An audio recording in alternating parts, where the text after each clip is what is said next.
नमस्कार दोस्तों, स्वागत है पेंसिल एजुकेशन एकेडमी के लर्निंग प्लेटफॉर्म में।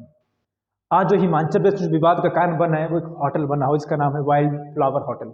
अब ये होटल विवाद का कारण क्यों बना है और हिमाचल प्रदेश हाई कोर्ट ने डिसीजन देते हुए बोला है जो इस कंपनी के पास जो होटल है अब ये हिमाचल प्रदेश सरकार की संपत्ति है। यानी इसे समान जा सकता है, जो एक संपत्ति हिमाचल प्रदेश की पहले किसी और के पास थी वो इसका दोहन कर रहे, शोषण कर रहे थे। और कारण क्या है इसके पीछे, और इसके जो विवाद चला हुआ है वर्तमान समय में, इसके पीछे कारण क्या है इसको हम जानने की कोशिश करेंगे। एग्जाम्पल के तौर पर समझ लीजिए, हमारा कोई हम मकान मालिक हम खुद है, हमने किसी को यहाँ किराए के लिए अपना घर दिया हुआ है और उससे हम किराया लेते हैं। और मान लो अगर वो किराएदार हमें किराया ना देकर उसी घर में किसी और को किराए पर रखे और उस किराए को खुद बोले तो कैसा लगेगा। अब ऐसा हुआ है हिमाचल प्रदेश के साथ, और ये विवाद आज से नहीं लगभग 22 साल से चला हुआ था।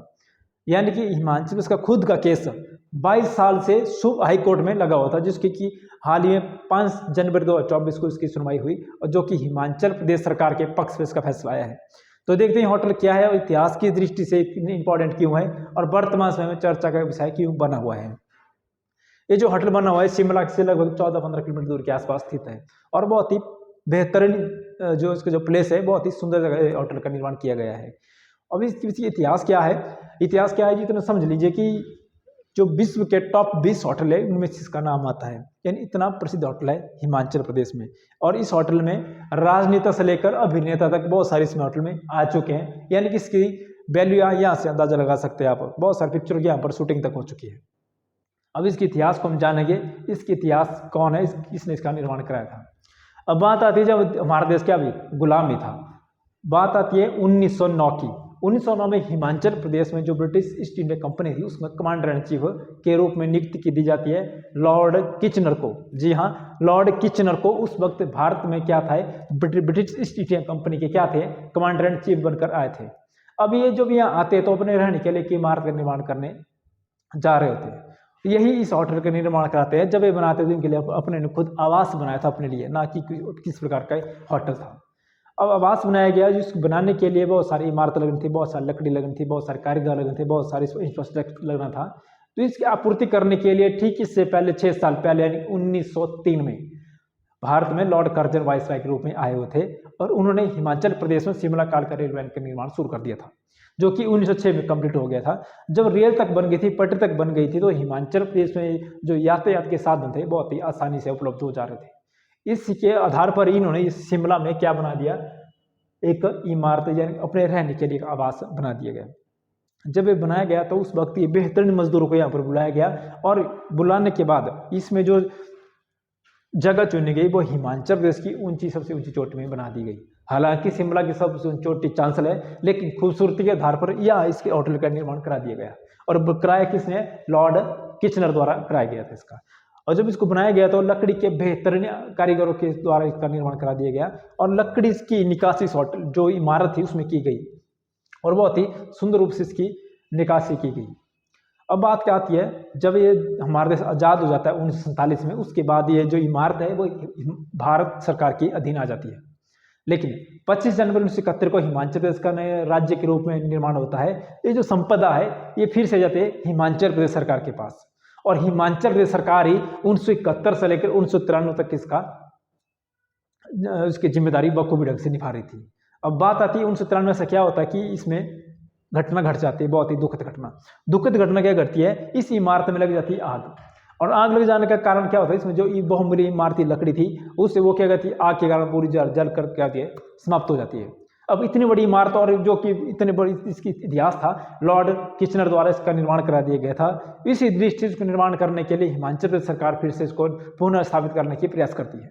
इसके लिए बहुत सारी कंपनियों के पास यहाँ टेंडर मंगवाए जाते हैं और कौन सी कंपनी इसमें अच्छे ढंग से यानी कि निर्माण कर सकती है, इसको सुंदर फिर से उसी रूप में बनाया जा सकता है।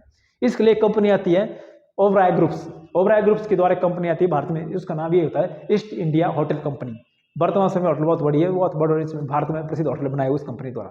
लेकिन हिमाचल प्रदेश में एक कंपनी आती है, ये कंपनी क्या करती है, निर्माण करने के लिए क्या करती है, एग्रीमेंट तय की जाता है। अब ये कंपनी इस होटल को पुनः निर्माण करने के लिए हामी भरती है। अब बात आती है 1993 में इस होटल में जो एग्रीमेंट किया जाता है वो किया जाता है 4 साल के लिए, यानी 1993 में एग्रीमेंट किया जाता है, 1997 में इसका काम कंप्लीट हो जाना चाहिए था। लेकिन 1996 की घटना होती है। इस जो कंपनी है ये क्या कहती है, जो जमीन होती है हिमाचल प्रदेश में लगभग 126 बीघे के आसपास से पूरा क्या है ये होटल बसा हुआ है। अब कंपनी क्या मालिकाना हक कंपनी को दे दी जाता है। मालिकाना हक कंपनी को दे दिए जाने के कारण कंपनी क्या कहती है, काम में थोड़ी सी देरी हो जाती है। देरी की जाती है, एग्रीमेंट हुआ था 4 साल का। अब 4 साल का एग्रीमेंट किया जाता है और एग्रीमेंट की जो मालिकाना हक है उसके बखूबी कागज बनते हैं इसके, जो किस कंपनी के अधीन कर दिए जाते हैं। अब एग्रीमेंट ये हुआ था कि 4 साल के लिए कंपनी है जो हिमाचल प्रदेश होटल निर्माण कंप्लीट कर देगी, बनाकर तैयार कर देगी। लेकिन निर्माण कार्य में बहुत सारी देरी हो जाती है और देरी होने के कारण हिमाचल प्रदेश सरकार कंपनी के ऊपर हर साल में 2 करोड़ रुपए फाइन का चार्ज करने लग जाती है। अब सरकार की बात बिल्कुल जायज़ थी क्योंकि एग्रीमेंट 4 साल का होता है, अगर उसके ज़्यादा समय लगेगा तो फाइन तो उसमें बनना ही था। लेकिन 2002 में सरकार कंपनी के साथ सारे एग्रीमेंट क्या करती है, अपने कैंसिल कर देती है और उसके बाद ही विवाद शुरू होता है हिमाचल प्रदेश और इस कंपनी के साथ में इस होटल को लेकर। तब से लेकर कंपनी खुद इस होटल को क्या कर रही थी, इसका निर्माण कर रही थी, यानी इसका देखरेख कंपनी द्वारा किया जा रहा था, जिससे हिमाचल प्रदेश सरकार को बहुत बड़ी घाटे का सामना करना पड़ रहा था। लेकिन वर्तमान सरकार के द्वारा हाईकोर्ट में याचिका दर्ज की जाती है। हाईकोर्ट में क्या बोला जाता है, इसमें जो याचिका दर्ज की जाती है इस होटल को अपनाने के लिए कि ये हिमाचल प्रदेश सरकार की अपनी संपत्ति है, कोई और इसमें काम कर रहे हैं तो इसका जो फाइन है वो भी कंपनी को दी जाना चाहिए, जो सरकार है हिमाचल प्रदेश की उसको दी जाना चाहिए था। लेकिन ऐसा कुछ नहीं होता है।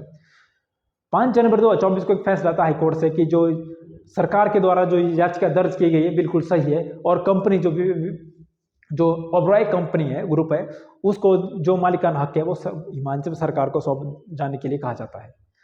हाईकोर्ट डिसीजन के अनुसार 2 महीने के अंदर जो होटल है ये हिमाचल प्रदेश सरकार का अपना होटल हो जाएगा। इंपॉर्टेंट क्यों है होटल, क्योंकि पर्यटन की दृष्टि से बहुत इंपॉर्टेंट है। हिमाचल प्रदेश की अर्थव्यवस्था 2 चीजों में टिकी हुई है, एक हाइड्रो प्रोजेक्ट है हिमाचल प्रदेश में बहुत सारे, दूसरे पर्यटन। अब कुल्लू मनाली ऐसे स्थान है जहाँ पर पर्यटन भारी मात्रा में आते हैं। दक्षिण भारत में कन्याकुमारी, तमिलनाडु, केरल, कर्नाटक, बांग्लादेश, मैक्सिमम जगह से हिमाचल प्रदेश में यहाँ पर पर्यटन देखने को मिलते हैं। और जैसे कि हिमाचल प्रदेश की अर्थव्यवस्था चली हुई है तो हिमाचल सरकार के लिए इस नज़र से ही बहुत इंपॉर्टेंट था और राजनीतिक और दूसरे नज़र से भी हिमाचल प्रदेश की दृष्टि से होटल बहुत ही बहुमूल्य वैल्यू रखता है। तो थी आज हमारी क्लास जिसमें मैंने इस होटल के बारे में चर्चा की। मिलते हैं अगली क्लास में, तब तक के लिए जय हिंद।